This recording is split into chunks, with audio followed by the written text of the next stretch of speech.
Ayan, so hello everyone and ayan, so good evening po sa ating lahat. Ayan. So today, andito po tayo sa account natin sa Mindpulse. Kung makikita po natin dito, pwede na po tayo dito mag-out ng fund natin kasi meron na po tayo ditong 0.002, no? So dito na part guys is open lang po natin dito yung ating Binance para mas mabilis natin matransfer o yung crypto Gcash natin. Titingnan natin kung gaano siya ka real time na pupunta dito sa ating Gcash account. Yan, as I promise, no, dito sa ating Mindpost na magwi-withdraw tayo gamit yung ating GCash. So today, GCash po yung gamitin natin for a proof of withdrawal dito sa ating account. Ayan, so kung makikita po natin dito, punta po tayo dito sa crypto wallet natin. Ayan, pindutin naman po natin dito yung view all services natin. Then sa grow natin, makikita po natin dito yung crypto. Ayan, so kung ganito po yung screen na makikita ninyo, hintayin lamang po ninyo dito yung ating crypto na ma-open guys. Ayan, so as of today, naglo-load po yung crypto natin. So dito, first time ko din po dito mag-conduct ng withdrawal, no. Titingnan natin kung mas mabilis dito yung withdrawal natin. So click natin dito yung ating withdraw. I mean yung ating BTC. Since BTC po yung ginamit natin doon, no. So, click natin yan. Then, i-click po natin dito yung receive. Okay? Okay, balik muna tayo dito. Kung makikita po ninyo, 0 po yung ating balance dyan sa BTC. So, click po natin yung receive. Okay, then, copy po natin dito yung ating BTC wallet. Double check natin. Okay, ano nga ba yung SegWit? Okay, ang SegWit dito. So, dito na tayo sa native. Okay, since first time natin dito, titingnan natin kung magpa-function nga ba ito. So, dito na part is, click po natin dito yung ating withdraw BTC, no? Kung makikita po natin yan, meron po dito. So, mas mainam kasi na laptop yung gamitin dapat natin. Pero as of today, para mas mainam na makita natin yung Gcash natin kasi yung Gcash natin is nakabind dito sa cellphone natin. So, mas better na cellphone yung gamitin natin. So, i-paste po natin dito yung ating wallet address. Then dito i-max po natin yan. Kung makikita po ninyo, yan na po yung ating pwedeng withdraw. Then click po natin dito yung confirm. Ayan, so nag-requested din po tayo sa kanunang pagkakataon. Yan po yung ating request for Bitcoin withdrawal dito sa Mindpulse natin. Then kung makikita po natin, as of today, pending yung ating request. Ayan, so refresh natin. Ayan, medyo okay, tingnan natin. So ibig sabihin hindi real time yung kanyang withdrawal, no? Pag once na ang ginamit kasi natin dito is GCash. So wala pang update dito sa taas, no? Sa ating GCash wallet, no? Na may na-receive tayo na BTC. So maybe baka matagal yung pag-withdraw natin ng BTC. So start kaya natin dito yung USDT Binance natin. Kasi yung minimum dito is $10 yung sa USDT natin. So ito naman yung i-run natin, no? Para sa ating USDT withdrawal.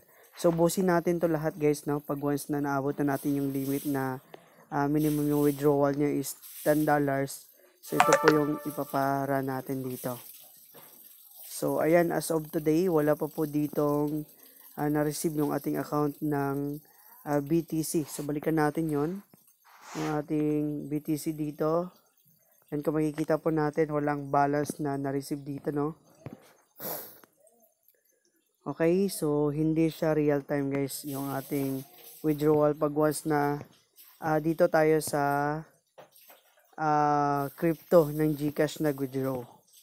So hindi siya real time. Okay, so balikan natin yung ating dashboard dito sa withdrawal natin. Then punta tayo dito sa wallet natin, may wallet natin. Then ayan, so success na po. Kung nakikita po natin dito, success na po yung nakalagay. So balik tayo dito sa ating GCash, tingnan natin. Yun, ang problema dito, nawala po yung ating okay. Hindi lang siguro natin to naiintindihan, no? Tingnan natin, click natin ulit yung BTC natin. Zero balance yung BTC natin kanina. Then, try natin check today. As of today, wala pa. Wala tayong may na-receive. Pero dun sa system natin is nag-success na siya. Okay, baka nagkamali tayo ng withdraw guys. Ibalikan natin yun. Close natin dito. Yung Gcash natin. Then, nag-success na po dito yung ating withdraw sa status ng MinePulse. Ayan. Sabi sabihin, deducted na po siya doon sa ating account. Pero, sa Gcash natin, hindi pa po natin na-receive.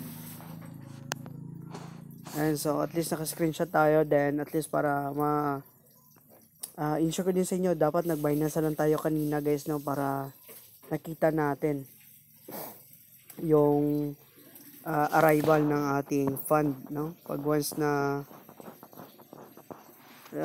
tawag dito, yung Bitcoin yung ginamit natin. Ang problema today is nagkakaroon ng delay. Siguro yung ating withdrawal gamit yung G-Crypto natin.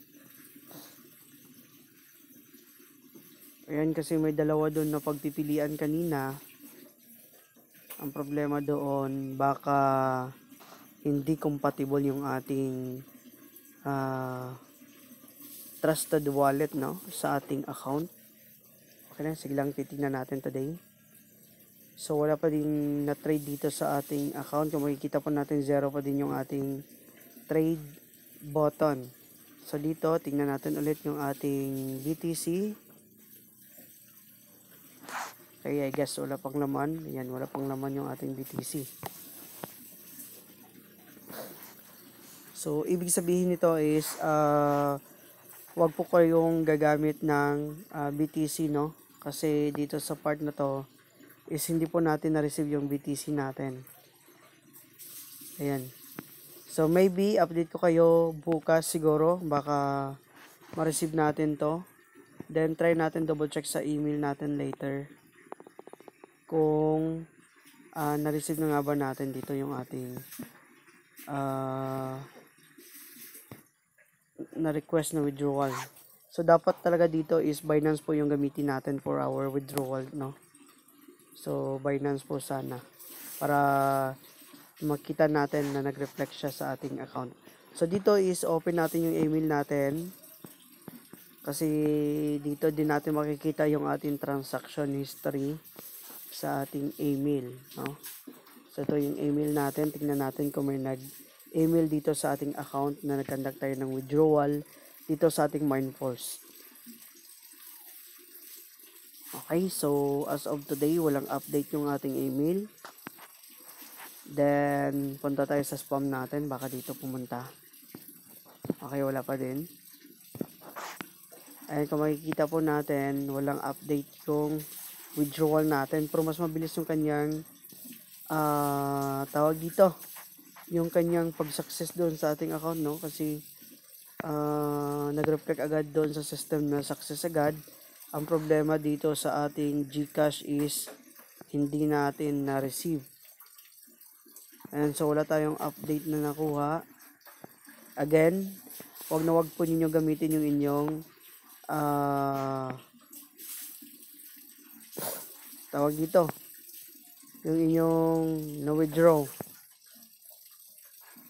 o yung inyong Gcash dito sa pag-withdraw sa ating MinePulse. So, dapat Binance po talaga yung ginamit natin. So, yan na muna yung update guys. Update ko kayo pag once na na-receive po natin sa Gcash natin yung ating request for withdrawal dito sa ating MinePulse. Okay everyone, so ito yung update sa ating account. Ayan, so dito sa part na to guys is nag-PM tayo dito sa ating customer support dito sa BTC natin, no, na withdrawal. So dito is makikita po natin may link po sila na send. Then as web check, no, dito sa account natin, meron po ditong one confirmation sa ating account. Then kung makikita po natin yan, ito na po yung tawag dito, confirm after 2 minutes. So ibig sabihin after mga 2 minutes later, So, masasale po natin dito yung ating marireceive po natin dito yung ating request withdrawal. Pero ang problema nga lang, medyo malaki yung fees doon, no, sa ating Gcrypto gamit po yung ating Gcash. So, ayun po yung ating timeline. So, 7 minutes. Okay, yung request natin is 2.29. Then, kung makikita po natin dito sa ating dashboard later sa Gcash natin, makikita po natin kung magkano nga ba yung ma-receive natin. So, balik tayo dito sa Gcrypto natin. Ayan, kung makikita po natin, meron na po ditong update ba? Ayan, so meron po ditong update. Nakuha na po natin dito yung ating 775.40 guys. Ayan, so legit paying na paying po yung ating MinePulse guys.